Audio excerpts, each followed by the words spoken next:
I'm Al McFarlane. Welcome to the Conversation with Al McFarlane. I'm glad to be here and glad to have you along as well. What a lot of news in the past weeks following the debate, the disastrous debate, I think, between Joe Biden and uh, Donald Trump. And we want to sit with that today, talk about what the implications are. I, for one, am kind of upset that even our friends are rushing to the judgment that Joe is too old. So the question I want to raise today and discuss today is Joe Biden too old to run for president? Can he serve his presidency? What are the implications? What does it mean? And how are the arguments lining up? I've got several articles to refer to. Pleased to have on today's show my colleague and friend Yogi Sena, who joins us from Bahia in Brazil, and here in Twin Cities, political activist, thinker, leader, Corey Day, who heads the Blue Ox strategy group. And we'll talk about this election coming up, the debate in particular, and more. We'd love to have you come in, give your thoughts, raise questions, and you can do that by going to the comment section on YouTube in particular. Be a part of the conversation. Share your thoughts. If you want to be on the program live, send a note in the comment section and we'll figure out how to get you on the program as well. I want to begin by also thanking our sponsor for the program, and that is the Build Wealth and 9,000 Equities program. Build Wealth and 9,000 Equities, helping 9,000 Black families own a home. Info at 9000equities.com. We've been talking about the question of wealth creation and about how people can get into home ownership, in particular how our people can begin to close the wealth gap, the home ownership gap. It's egregious here in Minnesota. And Build Wealth is one of the organizations through its program called 9,000 Equities. It's addressing the issue. So with that, I also want to thank you who are listening on KFAI and those who are connected and connecting across any of the social media platforms. I really enjoy the opportunity to be with you for this hour every Tuesday here on KFAI. And I want you to know that you can participate again. Go online if you wish to YouTube Insight News MN, and you can follow the program there, but you can also put comments in or raise questions or send a note saying you want to join the program. We'll get you on board. Some of you are watching us through Facebook, some of you through LinkedIn, some of you through Twitter. And on all those platforms, you can make a comment. We want to hear your comment. Do us a favor and tell everybody you know. Tell your networks, your friends, that the Conversation with Al McFarlane is live right now. And we're talking about the Trump versus Biden debate fallout, its aftermath. And so let me start by saying hi to my friends, Yogi Sena from Brazil and Corey Day from here in Minnesota. Guys, how you doing? Welcome. Good to see you both.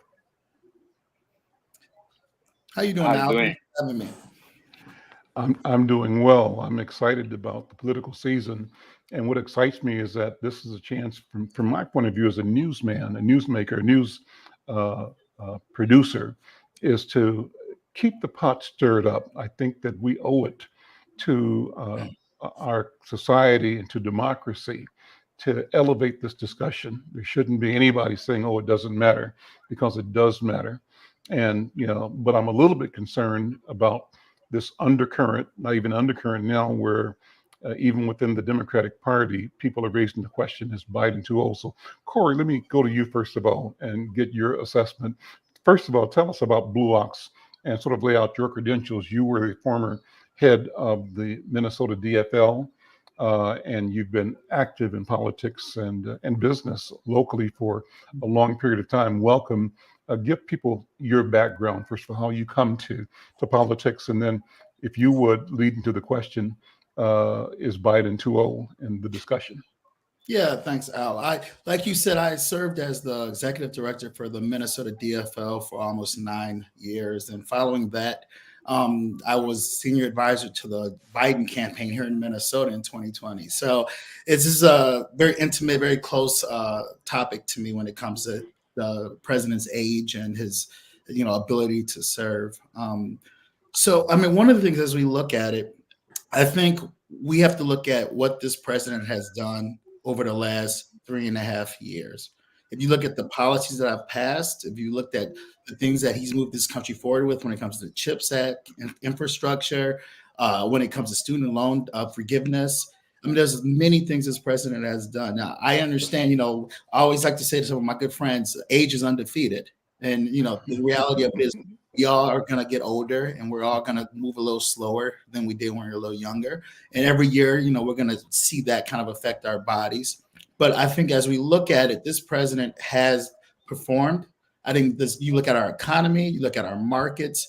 There's issues that this president had to deal with when it comes to COVID, and obviously we have to deal with some inflation. But those are the things that you have to deal with when you're trying to get your country back in line, moving forward, back on pace. So I'm at this place right now where I wasn't happy with the debate performance. I don't think any of us was.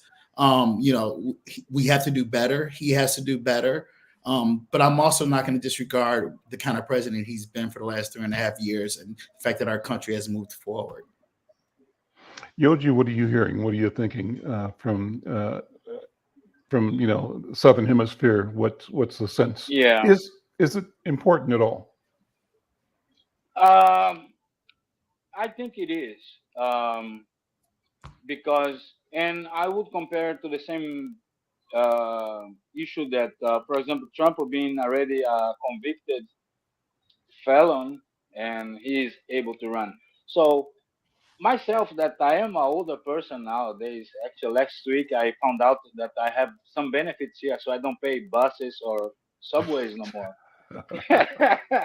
But myself, with my age, I am not able to get certain jobs, right? So I cannot put aside that Mr. Biden has done an incredible job in the last 3, 4 years that he's in power. But the optics and the reality is looking forward. I can imagine this guy with 84. That is gonna be some kind of diminution of his cognition, which will affect his performance. Like me, I'm 62 years old. My niece tells me that I cannot do some things, even though that I want to do. So it seems to me that he's in a position of a capricious position. He should uh, step aside and support, another candidate. I was very happy when I heard when they ventilate the name of Michelle Obama. That would be a sure win. And also, I read today that Kamala Harris it's I think 1 point ahead of Trump. But everything looks like, based on this performance, and if he does all the debates, how he's acting in public, it's going against him. So he needs to recognize that. I know 81 years old people who do not hesitate in the conversations or are not feeble walking, but this person is clearly in that way, and it's fine. But he did a good job. He served the country for decades, and I think he should, because what happened with the debate, be gracious and step aside. Corey, you agree with that? What do you think about me? I disagree. First of all, let me say that I totally, completely disagree with that. But Corey, what's your thought? I do believe right now we have NATO in town, and the NATO summit's going to be going on this week. Realistically, here the president has to prove that he's in charge. He's got to prove that he's cognitively aware. He has to get out there and start talking to voters, start doing press conferences, start talking to the media. I just think I believe in this president, and I do believe he is our nominee. he has been selected by the Democratic Party to be our nominee. We need to give him the opportunity to go out there and prove himself. I do believe he needs to get out there and start having these discussions and prove and let these folks know where he's at. I think we can't just, take his word for it and say, when he says, show me, you got to show me by getting out there and having these discussions and showing that you can take Trump on head on. I mean, the one thing that's disappointed me the most in that debate is the fact of the matter is that we need someone who's going to be able to communicate and talk about the fact that we're going against a felon. We're going against someone who's been accused of sexual assault. We're going against someone who's a liar. And we have to take that case right to Trump. So my biggest concern is I want to make sure that Mr. Biden, President Biden, can do that. And so I think this next week is going to be very telling when it comes to his candidacy. So is the doubling down his job, or is it the job of the party? So I'm concerned, gentlemen, with the hesitation, the softness in the response by the organized Democratic Party. I was encouraged today. I listened a couple of hours ago to The View, and Governor Gretchen, how do you pronounce her last name, from Michigan, was on the program with Whoopi and team, and she announced that she supports President Biden, his nomination, his candidacy, and that statement from her was important to me because her name is being floated as an alternative. And I think that that's dangerous. And she came out, I think, in a way that was definitive and clear and non-ambiguous, that she continues to serve as the co-chair of the Biden for President campaign, the candidacy, and that's where she's going to be. And she believes that we shouldn't put too much into one 90-minute debate, but rather, as you both have said, focus on what he has done for 3.5 years and operate with and the Democrats ought to be saying that in and of itself is the evidence of his capability, his ability, and his focus on getting the work of the American people, done. Also, she and I think the women on The View talked about why is there so little and so muted a call for the stepping down from the leadership of the Republican Party by Republicans and or by Democrats. Corey, why don't we hear more from Democrats that former President Donald Trump should step aside? What do you think? I think over the years you've seen media, I think you've seen Democrats really go after Donald Trump. He's scrupulous. I think one of the things about our side is that we are thoughtful. We are patriots. We do listen. We listen to what our voters, to what our colleagues say. The other side does not have, they're not operating on the same kind of page we are when it comes to these things. It's one of those things I always like to say, when you look at protests, right? If it's the protests of, during the unrest, or if you look at protests that's going on today with the war, they're not protesting the Republicans, they protest Democrats, because we're the ones who are actually thoughtful and we listen to what's being said and we're actually hearing that message. When the Republicans, let's look at their record over the last few years. They clearly, they're literally supporting a felon for president with over 70 felony. This is ridiculous. Mm-hmm. So I think there's a part of it where we are a lot more thoughtful and we are more patriotic when it comes to listening to our brethren. I also think it's very interesting as you look at, to your point, Al, about supporting President Biden. If you look at his two kind of where his pillars are right now, is you see the CBC has come out stronger than any other caucus in supporting President Biden.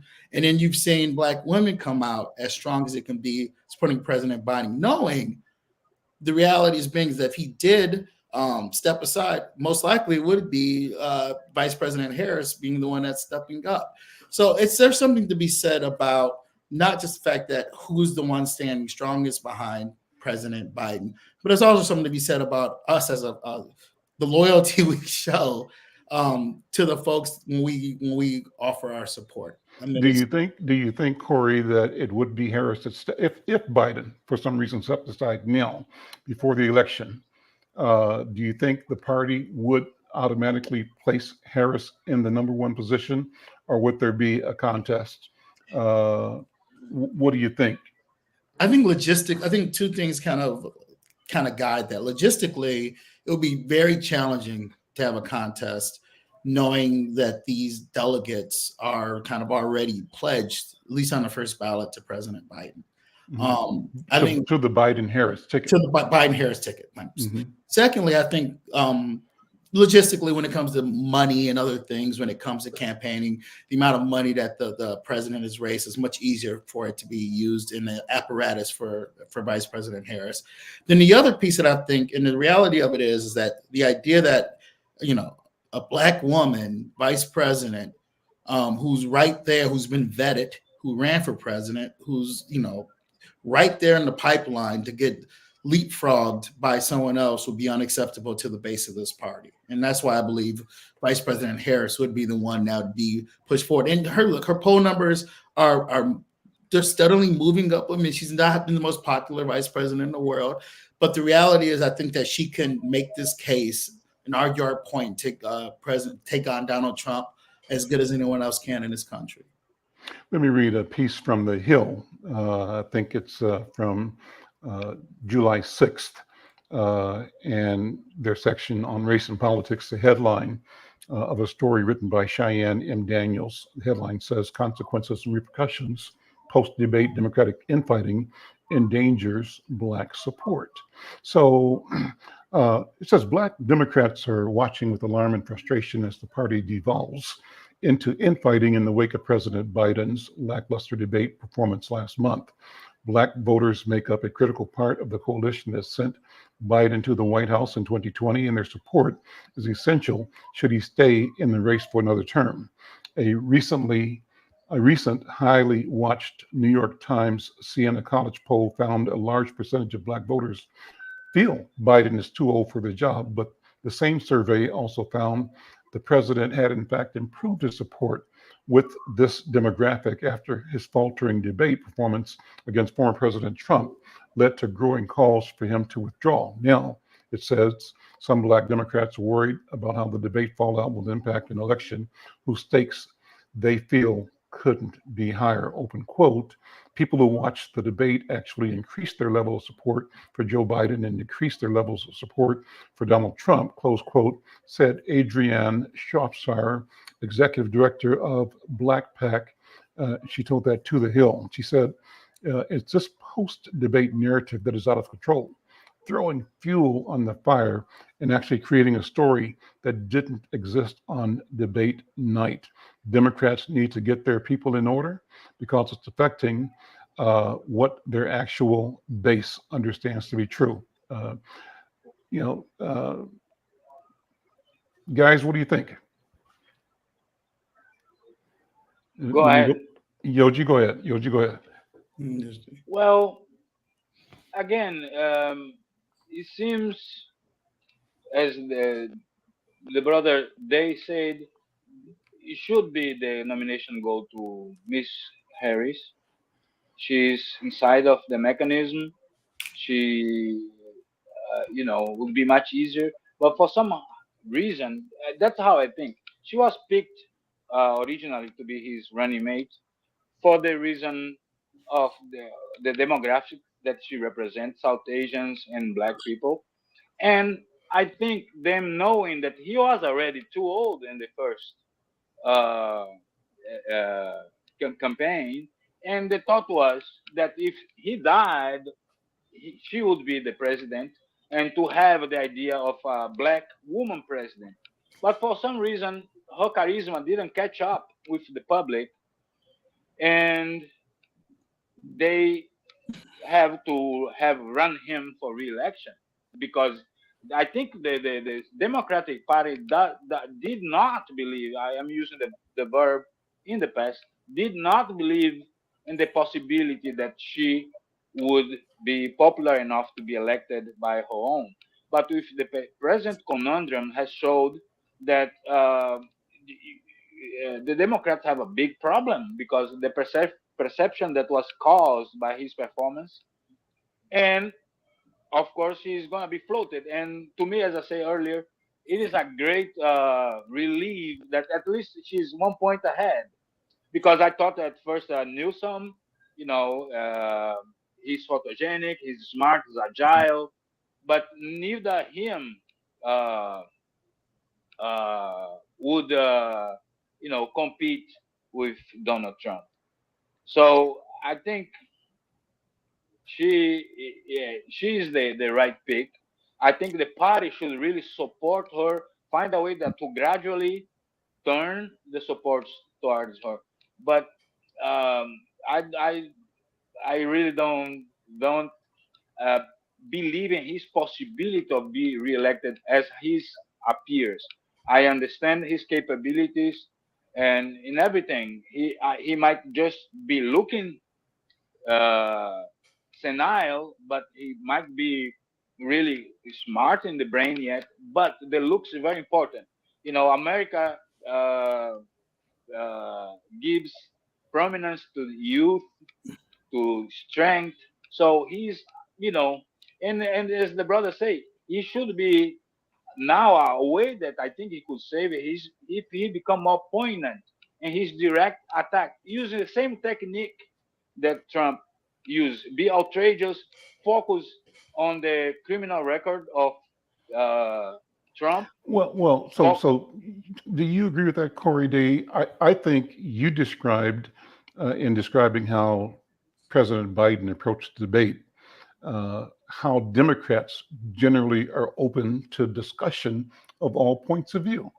Democrats see themselves as a big tent organization that everybody has a place in, even those who have sometimes almost diametrically opposed points of view and or interest. But they say there's a process within it that can accommodate and swell the middle so that most people get the most benefit in most decisions that are being made. On the other hand, you said, Corey Day, it's lockstep at the Republican Party. So therefore, there's not any major internal party criticism or demand or calls for the withdrawal of Donald Trump from his position as the nominee, the likeliest candidate for the office for that party. Uh, you know, so respond to that. And before you do, I just want to make a note and thank Cornelius Jones, who's listening, for his note. You already did this, Corey, but you can do it again if you wish. He says, name what Biden's done for Black Americans. And he's waiting to hear that. And he also says that Biden has a couple of wars going on right now, and that if there's a war, a draft would affect more Black people than white people. So that's another conversation. I don't agree with the question, but I thank you, Cornelius, for the question. Yeah. Corey, what do you think? So, I mean, the first thing I just wanted to touch on is that, look, President Biden really, the Democrats made a decision to do that debate as early as any debate has ever been held in the history of the presidential debates. It was a gamble. It was a gamble that didn't pay off. So we're now in a position where over 60% of registered voters think that age is an issue here because we didn't dispel that issue with that debate. It is upon us to, I'm not gonna, I don't believe anyone should gaslight the American public. I don't think we should just disregard. This is a real issue that's not gonna go away. It's not gonna go away in November. It's gonna exist for the remainder of this election. And we have to take this issue on head. President Biden needs to just acknowledge, you know what, I'm older, I'm a little slower, but which he's done. I think he's done that. Oh yeah, which he did. I heard him at one of the rallies. I'm a little older, but you know what? I'm a patriot. I love this country. I'm not going to lie to you. I'm going to be as real as I can be with you, and I'm going to do the things I need to do to move things forward. So I think we can't just disregard the fact that he is older. That was an issue. We need someone who's going to make the case against Donald Trump and make the case when it comes to the policies that we care about. So I agree with that point, and I 100% that we can't just disregard it as if it didn't happen. Now, I'm not here, like I said, it's been a long time since I've worked for the DFL or for President Biden, so I'm not here to apologize for policies. All I'm trying to say, as of right now, Black unemployment is at an all-time low. The economy is at an all-time high right now when it comes to, inflation. Like I said, inflation is something that it will come down, and it's coming down slowly. We're seeing it come down as we speak. Obviously, once interest rates come down, things will start changing. I think it's always interesting to say, what has Joe Biden done for Black people? And I don't have his, I don't have his talking points in front of me because I don't speak for that campaign. But I do know this. I know that right now, when it comes to people of color, when it comes to employment and where we stand right now, socially, economically, we're at a better place than we've been in years. And I promise you this, the things that Donald Trump are promising aren't going to come to fruition. I'm sorry, when he forces interest rates down, and what's going to happen when it comes to that, when he forces the Fed to move the interest rates down to 3%, that's not always going to be good for the economy. What's going to happen when Donald Trump raises taxes when he lowers taxes on the absolute 1% in corporate America? Who do you think pays for that? It's the middle class. So I'm not going to sit here and, like I said, I'm not on the show to apologize for one party over another. All I know is that right now, where we stand, what Donald Trump represents, the 2025 plan. We spoke about that before, Al, when we were on the show last time, about the belief when it comes to a woman's right to choose, when it comes to what they're going to be talking about immigration. I mean, I wish I had it in front of me, but some of these things that the folks around him from the Heritage Foundation are outlining are nuts. Mm-hmm. Right? This is the guy who wants to move us from the democracy we are to a dictatorship. Mm-hmm. This is the guy who hugs North Korea, Russia. Every dictator in the world are the ones that he calls his friends. Those are the good people. Right now we're seeing, I saw last week, I think earlier this week in Nashville, we saw the Tiki Torch guys come back out talking about, white nationalism, white supremacy. I think, this is such a clear choice about what direction we want this country to go in. And not just as Black men or Black women, but as Americans. Mm-hmm. Donald Trump will take us backwards. When they say Make America Great Again is Jim Crow. And we have to know what they mean by that. And we have to be very aware of what the other side is talking about. And Make America Great Again is putting us back in chains. Yogi, there's it seems to be a worldwide rise of fascism. Talk about, if you would, as you see it, what's happening in Europe with the UK elections, with the French elections, and maybe other elections in South America that you've been monitoring.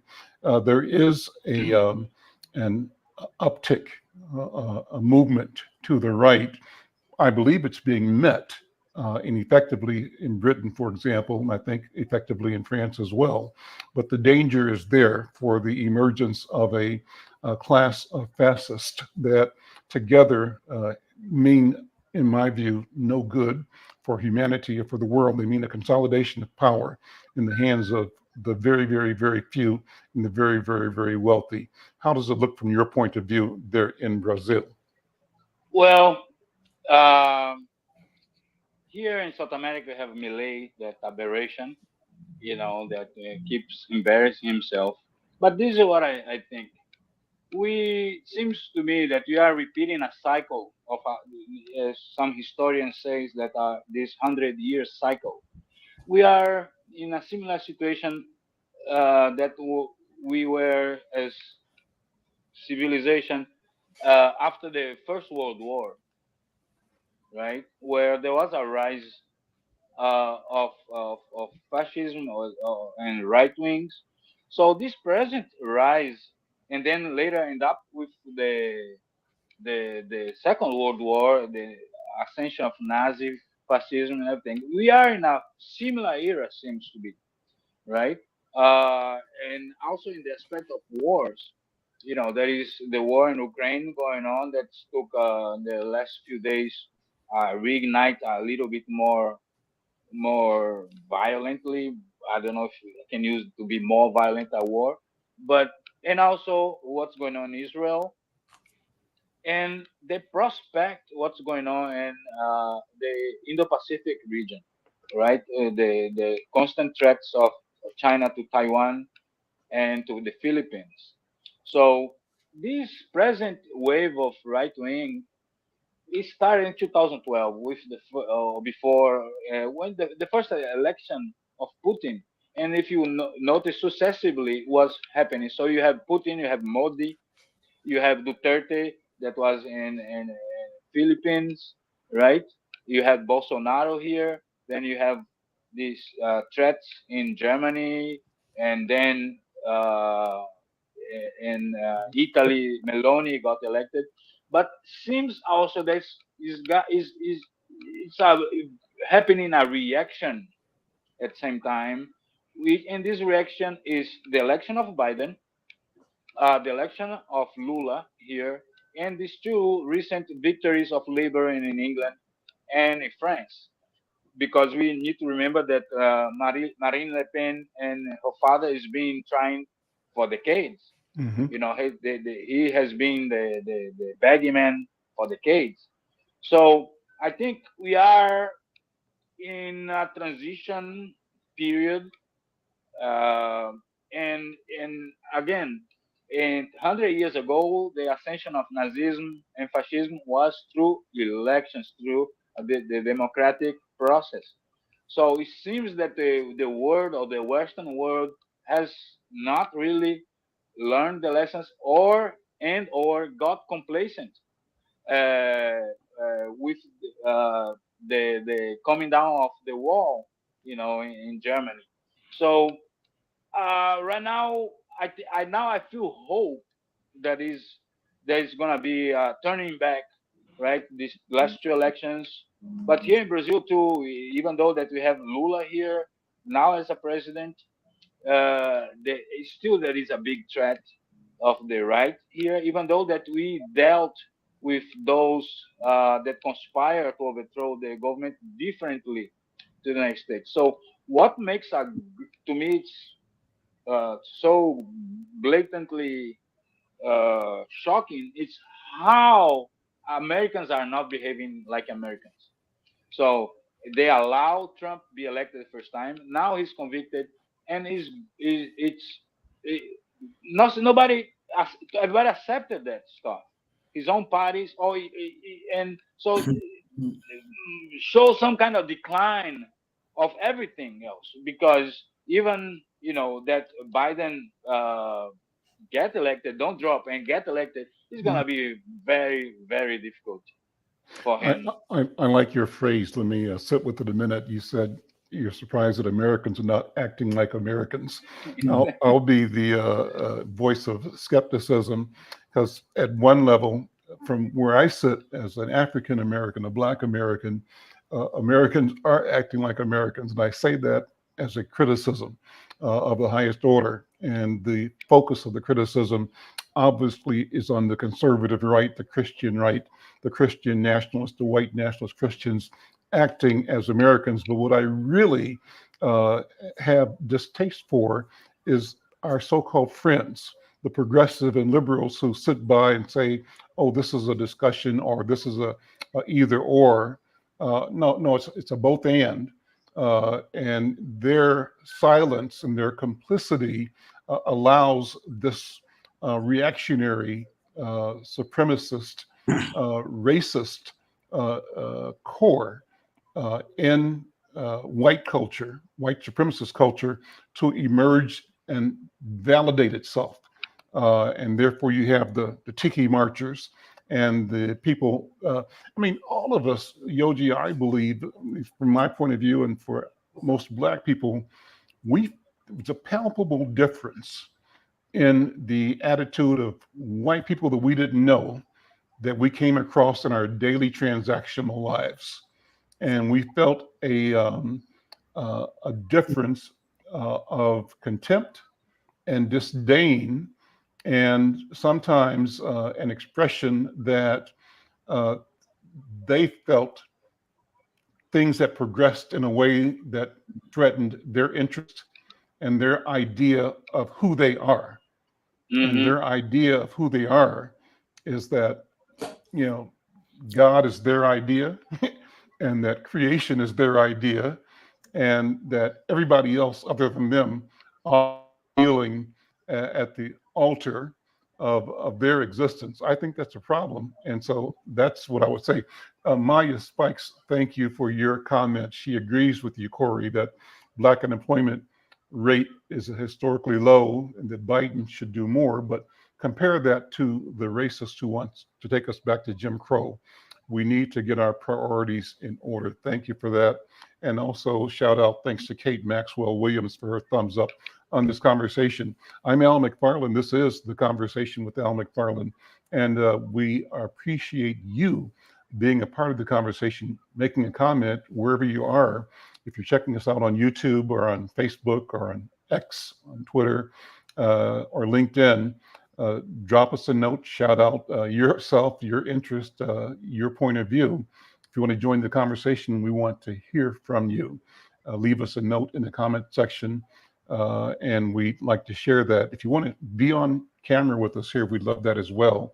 Just drop us a note in the comment section. We'll make that happen. Corey, go ahead. Yeah, no. I was thinking about what you were saying, and I always find it so fascinating. We always think about where it all changed and when did the world go into the direction it went in this kind of way. And it was after the election of Barack Obama. All of a sudden it becomes a Tea Party. The Christian right changes their focus a bit. It becomes us against them. They're taking, they want. There was this all of a sudden we can't be replaced kind of theory that came about.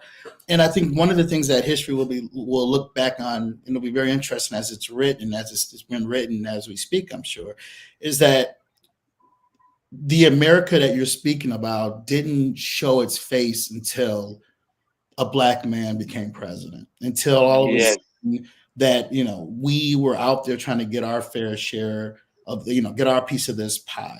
And the fact that when there's the real threat came, the real threat that all of a sudden, okay, well, these folks might mean business now. These folks are understanding their political power. They're building voting coalitions that are actually majorities now.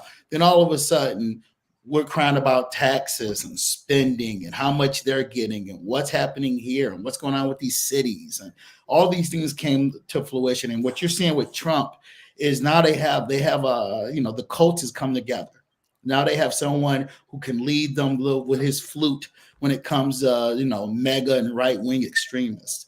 And I think to your point, and I always look back on it, and as I look back to 2000 when Ralph Nader ran and we lost that 2000 election, which if you want to look at what that led to, I mean, it led to wars and it led to things that happened that were just out of control for years to come because our progressive friends thought it was better to make a point than to make sure that we had the political power we needed to make sure that we can help people in this country in a real way. And my hope is we don't do that again with RFK, with Cornell, that we look at this is going to be an election on the margins. It's going to come down to 6 or 7 counties in this country, in Michigan, Wisconsin, and Philadelphia.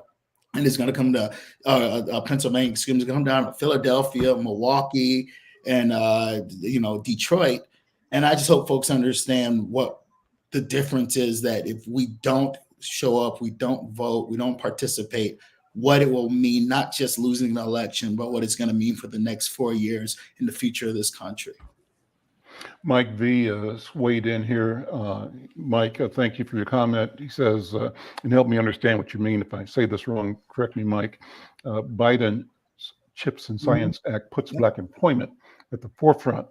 When you look at the literature, he says renewable energy, workforce development, and AI, upskilling at HBCUs and PBIs and SBA loans. So I'm not sure what that means.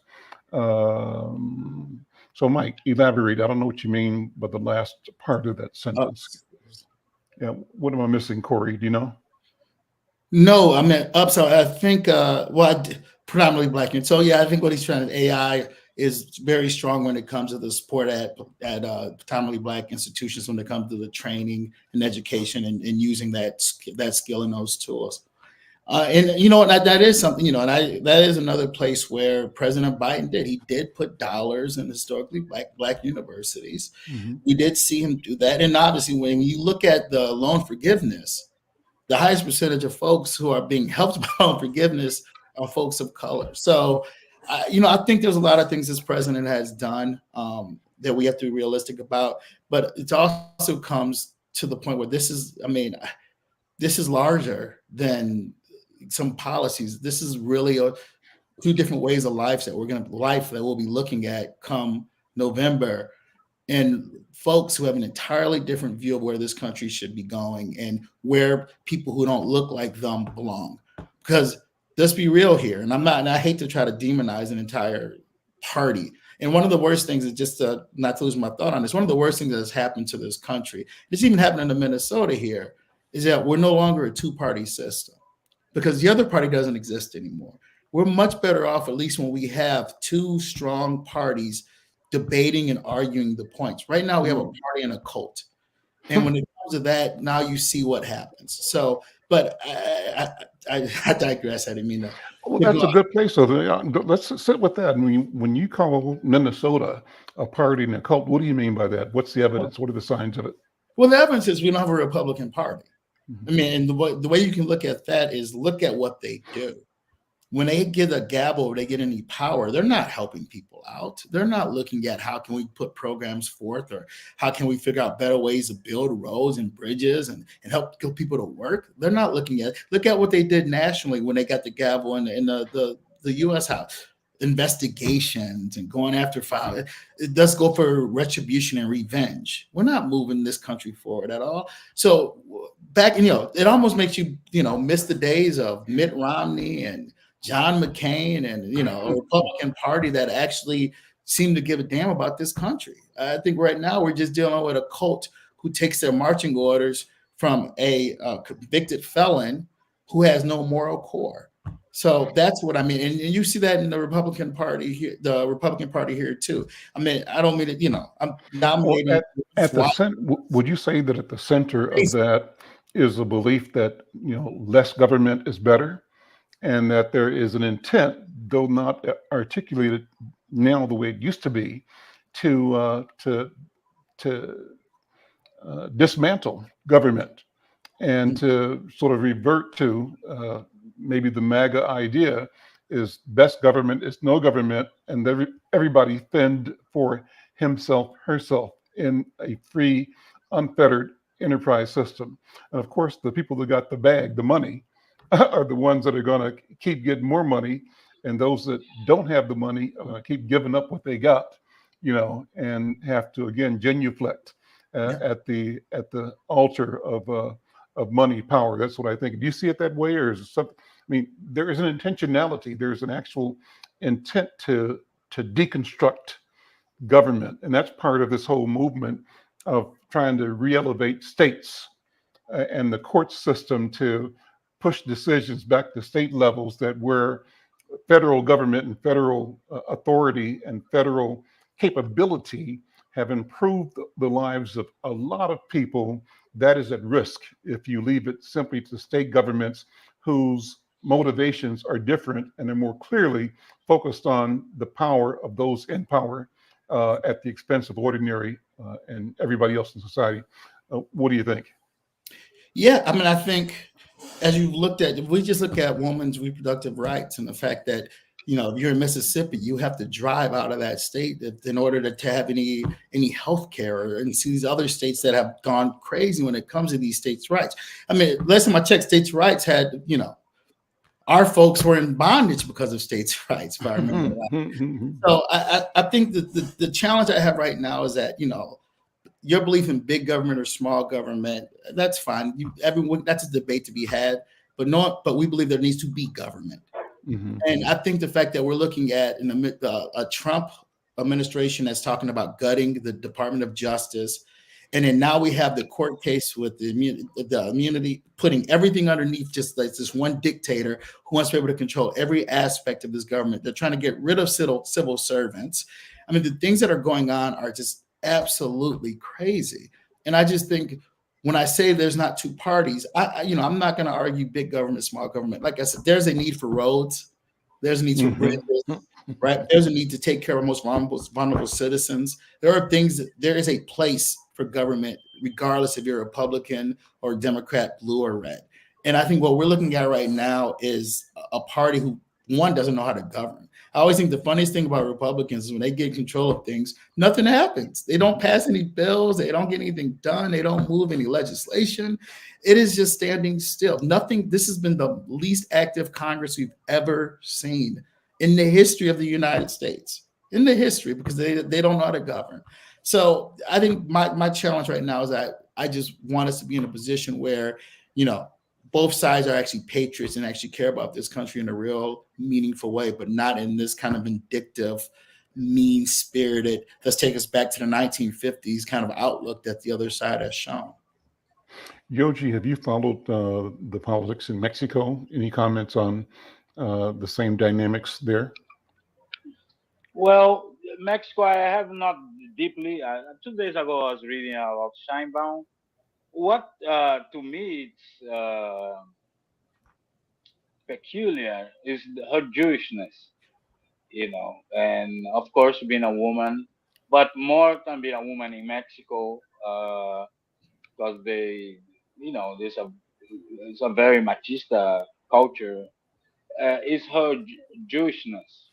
So I think it's gonna be something to see if eventually if Trump becomes president, the relationship with her, you know, because she's just gonna continue furthering, and I believe even with more preparations than AMLO, his policies. I was reading that exactly that right now he's a very unusual kind of sitting duck president because he have tried to change the political system in Mexico 2 times, and so actually the election of Sheinbaum it's called the Plan C that that is going to get into fruition because the attempts before, but and she gonna possibly be able to carry his reform. So he wants to make uh, the every like to become a supreme justice justices many positions in Mexico to be elected instead of some appointed, in similar kind how it is in the United States that you choose the sheriff, all these kind of things.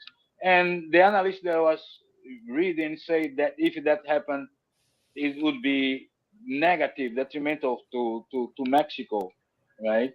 Because still Mexico, we have uh, the in the equation we have to have the equation of the power that the narcos have, you know, that is something also that coming to become similar here in Brazil. So the organized crime in Latin America is something that the United States is kind of just focus in the Mara 18 from El Salvador. But here in Brazil, for example, there's two big now mega mafia organizations that they have plans, they infiltrate the economy, they are infiltrating the political system, and this happens in Mexico too. So there is a place where there are more political candidates being killed and journalists in the world. So Could that happen here? So let's say if that's the direction of the conservative, Mike V called it the party of obstruction, get elected and do nothing. But doing nothing is another way, I believe, Mike V, of saying, let the other stuff happen and say it's not your responsibility, your hands are clear. But in the meantime, the people in that club drive their trucks up to the banks, and load the money, rob the nation, right? And collude, collaborate to increase their wealth at the expense of all of us. And the law simply becomes a tool for supporting them and justifying or ignoring that's happening until it's done. What do you think, Corey Day? Well, I think I hate to be a skeptic, but I am, and I don't trust that people are going to do the right thing because it's the right thing to do. I think people do the right thing when they have to. And to me, that means the order for those of us who call ourselves progressive and interested in humanity, it means we have to organize to both prevent, but also to demonstrate strategies, processes, outcomes that, in fact, are humane. What do you think, Corey? Well, I think it's something when the heads of the largest banks in the country all support Donald Trump.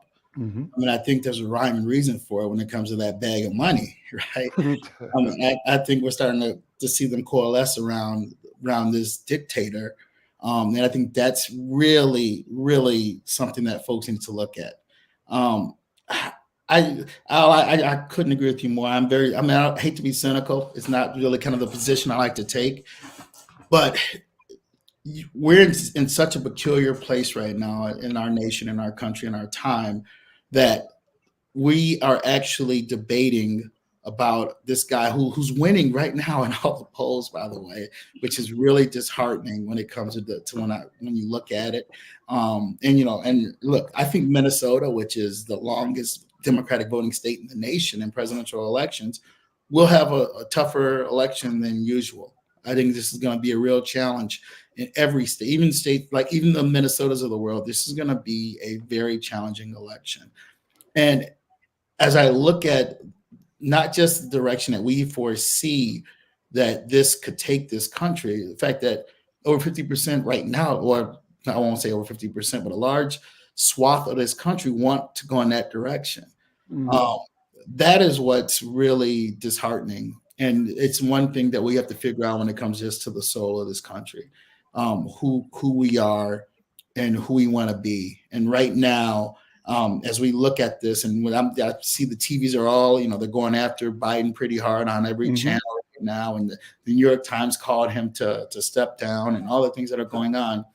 I think we have to really be aware of what these actions can mean in November, and Mm-hmm. what kind of country that we can inherit if we allow the felon to get elected, and what he wants to do when it comes to not just us, but when it really comes to really taking out the soul of this country.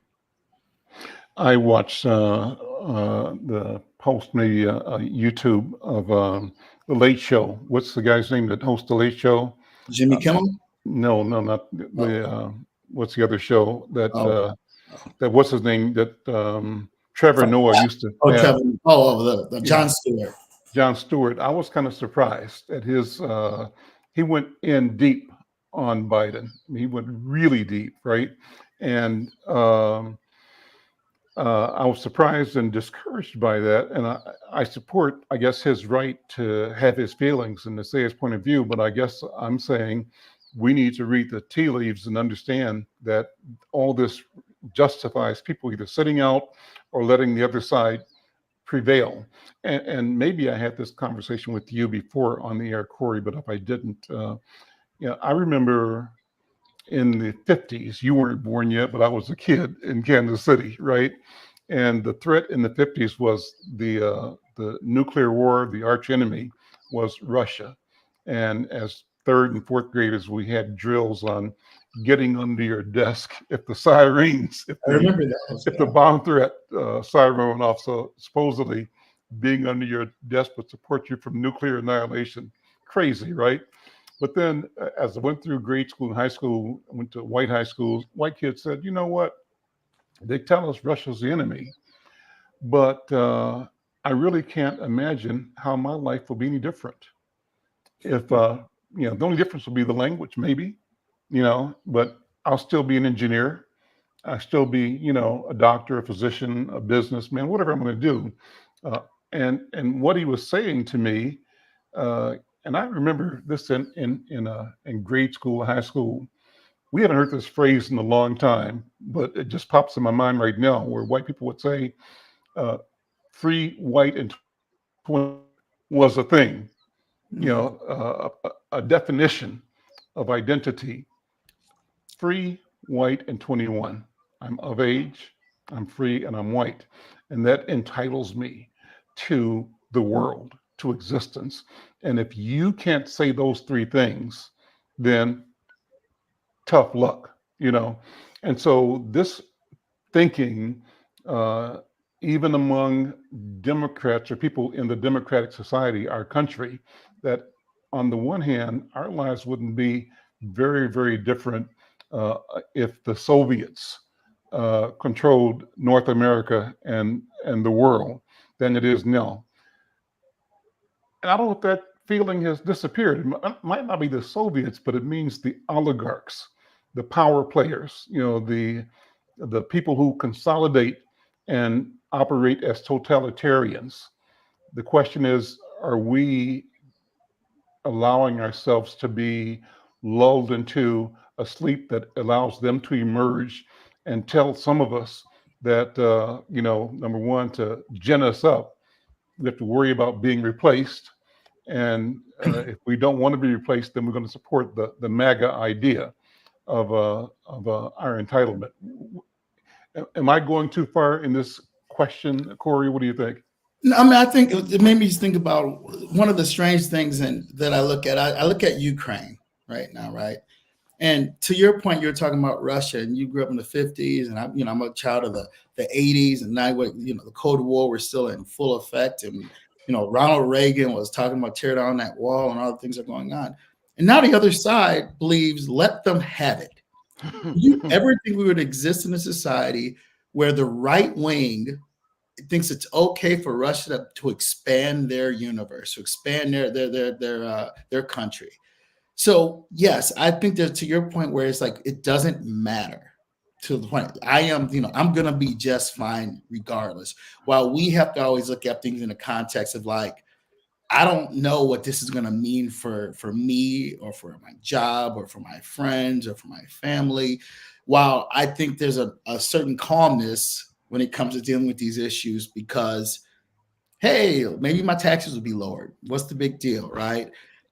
I think there's definitely a different point of view that the way the world is seen and what we see that this could mean from someone, and I hate to, from some of our good white progressive friends or our friends who are on the other, who are not of color, that this was just, it's another election and, you know, life So, goes on and I'll be okay. Yoji, global north versus global south. Does this play into that demarcation, that delineation, with the idea of the global north, meaning the European and American power bloc, uh, protecting, preserving its power, and doing that by describing and perceiving the global south, meaning brown people, as both the adversary but also the market. It's the extension of the exploitation of these human beings and the assets that they're sitting on. I've often said that the Europeans say, white people, I love Africa, I just don't like the Africans. And so they love the South Hemisphere if they could get rid of the people that are keeping them from the resources they need to have the comfortable life in the global north. Am I going too far, Yoji Sana? Well, think about that. This idea of global south is, to me, sounds a little bit like first world, second world, third Mm-hmm. world. There was non-aligned. Uh, so this is just like a brand that many times does not reflect reality. So the idea of global south or and global north, I would say, I think it's, to me, for example, right now we Brazilians or our government engage into the global south because the president, it is a left Yeah, wing president, 30 seconds, and 30 seconds. yeah, and do not looks like. But all South America is like a version of the United States that was invaded by Europeans and created their own little paradise outside of Europe. The misfits of Europe came to here. Like, the immigrations, the Europeans that came is the Europeans of second and third class, right? They got rid of their social problem by sending a lot of those people to America. And you have the idea of supremacy. So as the brother say, the great turning point was the election of Obama and the election of Lula here for the society here that represent like we are too Brothers, complacent and we're out look of what time. happened. Listen, we got to drop it Yeah. right there. What a great conversation. I'm Al McFarlane. This is The Conversation with Al McFarlane. We'll see you next time. Take care. Bye-bye. Yes. Yes.